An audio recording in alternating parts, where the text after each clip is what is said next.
Nazi Media, Staff Philadelphia, PA, Overbrook cover photo courtesy, 6 ABC Action News.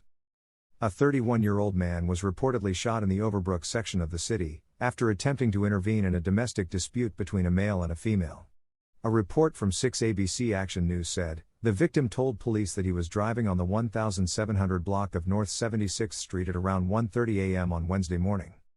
Photo courtesy, Philadelphia Inquirer. The victim said he saw a man and a woman arguing on the block, so he pulled over to ask the woman if she was okay. The male arguing with the woman immediately became irritated.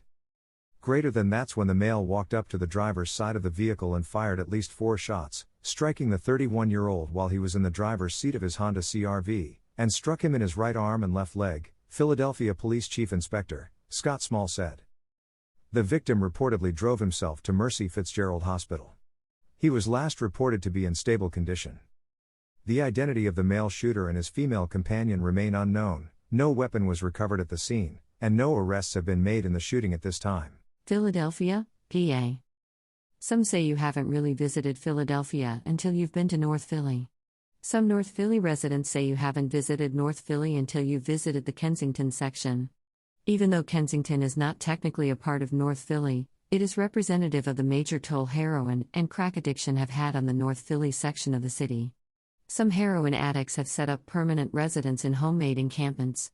Others are not heroin users at all. They're just people who may be down on their luck at the moment and have no other place to go. Either way, the city has cracked down on the residents of the encampments and removed them from the area. Action News on 6 ABC, at 6 Ave, reports, a mass eviction took place in the Kensington section of Philly this afternoon as the city forced people to pack up and move out of the homeless encampments where drug use is rampant. Philadelphia leaders have promised to help transition those residents to new housing or move them to treatment centers. Street sweepers drove through 2 of the encampment sites at Lehigh and Tulip Streets this morning. The people who made a home on the underpasses had to make a decision to move to another street to sleep or go to housing provided by the city. Some leaving the camp protested the removal of encampments, saying the city's plan was not well thought out. Others left with volunteers as they headed to city-provided housing.